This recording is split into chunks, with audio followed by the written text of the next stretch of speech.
Hey, Jackie, stop feeding soup to this Groophic out there over here. I'm your parents. If you had worn a helmet in Home Alone and Home Alone 2, you would have gotten away with those things. Meddling kids. Oh, dear. Well, this is getting cut.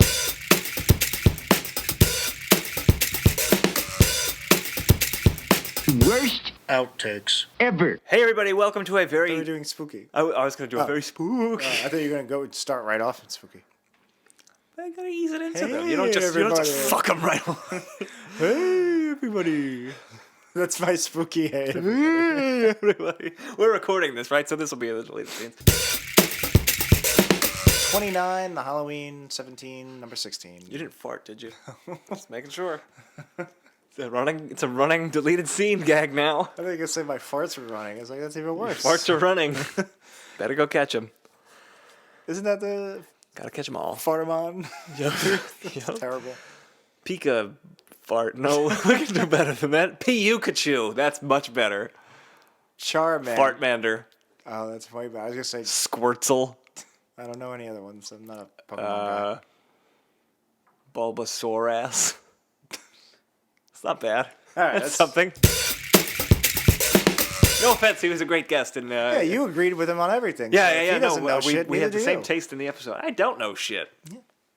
Except I know how to make a spooky voice with Dracula Fingers. Go to the bus. Go Is the bus coming? The bus is almost here. Oh my god, over here, over there. All right, this intro's taking a long time.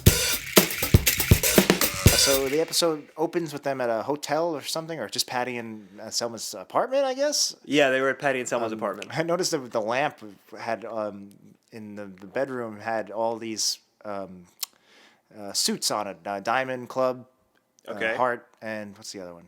Spade. Spade. Yeah, and I was like, that's a very interesting detail. That Yeah. it had no.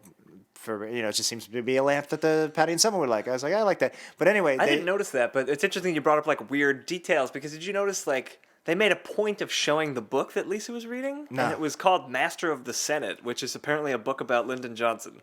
Huh. Like, what does that have to do with anything? I thought it might have been something like relevant to anything that was going on. It in wasn't the a book episode. about Cornelius Vanderbilt because No. if it's not The Last Tycoon, which I started in February of 2014, How's it coming? I'm You doing good? 1/3 of the way through the book. It's actually really fascinating. I can only All get. of our listeners are dying to know when you're going to finish this Cornelius Vanderbilt I'm biography. upgrading. Just join my Twitter at Jack Reading. The Last Tycoon. CorneliusVanderbilt.com on Twitter. All of that's in the title. It's all there, baby. It's a great book. You should check it out. Well, at least you had a third of it. I bought Infinite Jest probably 2.5 years ago, and I haven't even cracked it open. open. Book of 2014. I planned to read 20 books that year. That was the first one, and Yeah. I read one book. And that was Nice. it. That's actually one of the biggest reasons I'm still nowhere near finishing the Vanderbilt book. I have in my notes, but we already said this, but I have in my notes. Yeah. Bunga! I liked it. I liked it. That's what's in my notes. That's a great title for the episode. If we weren't already clearly calling it Groophic. Or it's like Scary Dracula Fingers. What was it? I don't remember. Get over here, boy. It's funny that Stop being a menace. Walter Matthau sounds a lot like season 1 Homer. Like that's the voice that Dan Castellaneta was doing. Yeah. That's what I was doing. But get that butt over here. Gotta grab that butt. George! Sure. That's Martha No, what Wilson. do we? I don't know. You All of this. You ever is notice gonna George and Martha Wilson? George and Martha Washington? It's obviously Dennis the Menace represented the two-party system. George Washington Dennis wanted to have... the Menace, Demis, Democrats, See? It's all connected, the menace people. of the democracy. It's in Revelations, people. So much for this being a short episode. Surviving the Game, the Ice-T movie. That's a remake of, like the 90s remake of Most Dangerous Game. Really? Yeah, have you ever seen it? No, I've seen The Pest with John Leguizamo. No, it stood out in my family because my grandpa was a Big Ice-T fan. huge Ice-T fan. Actually, most people's grandpas are Ice-T fans Well, now because of Law and Order, yeah. But no, my grandpa was in the Navy during World War II, and he was on the Yorktown. and he's part of all the Yorktown vets get together. It was it was a big part of my childhood, and for some reason this homeless guy that is in the first two scenes of the movie with Ice-T. Ice-T's a homeless guy who lives with this guy. He has a USS Yorktown hat on. Oh, okay. So we're always like, where is he? Where did he get that hat? I was really waiting how you were going to tie Ice-T into this heartwarming story about your grandmother. Grandfather. And the originality of the episode, how unique was it, and how always shop at Midas. 44 Yeah, minutes. we gotta move. All right. I don't have much to say about the other ones. Whoa! One is also the loneliest number. That's true. As Three Dog Night told us. That was many years ago. AA MCO. A couple of other good transformations. Hans Moleman turned into an actual mole, and he's like, "But I wasn't even wearing a costume." Yeah. That was good. Disco Stu had the arrow through the head, like Steve Martin thing. That was one of the darker. Yeah, and he just dies because he's got an arrow going through his head. It was smart. That was fine. I have a question. Just skipping a little bit ahead.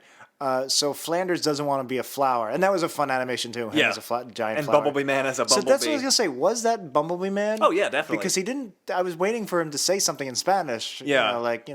Bees don't talk. I know. I couldn't get the joke that he would be Bumbleman, but they didn't. I don't know. They should have made a joke about how he wasn't in a Halloween costume or something. It just seemed kind of weird. And how do you know? Just from the face, you could tell. Yeah, I think so. I was just I'm assuming it wasn't like Mr. Burns as a bumblebee. I know, but it just seemed kind of weird that they didn't do anything. He just goes, "This bumblebee's chasing me," and it was a giant bumblebee, but there was no joke. I guess the joke was... Well, the joke was the bumblebee's trying to give Flanders flowers, and Flanders was a flower, and he's like, "I am a flower. I don't need flowers." I thought that was kind of funny. I guess the joke is that the bees don't just get the pollen; they actually have to butter you up and romance you and stuff. Right. I don't know. I was a little thrown off, but I guess that was more me. The birds and the bees. Oh, that's about sex. The birds fuck the bee. Oh wait, no, it would be the bees and the flowers. And the birds. I love that Groophic exists only because you couldn't say graphic. But if you're too high, help it. Shake harder, boy. Oh, Groophic. Yeah, Groophic is basically just Shelbyville Homer. That's all I got. But that's fine, because that is the end of the episode. Oh, thank God. Worst episode ever. I don't think my headphones were plugged in all the way, because now we are much louder. This is a crazy episode. Got all of this.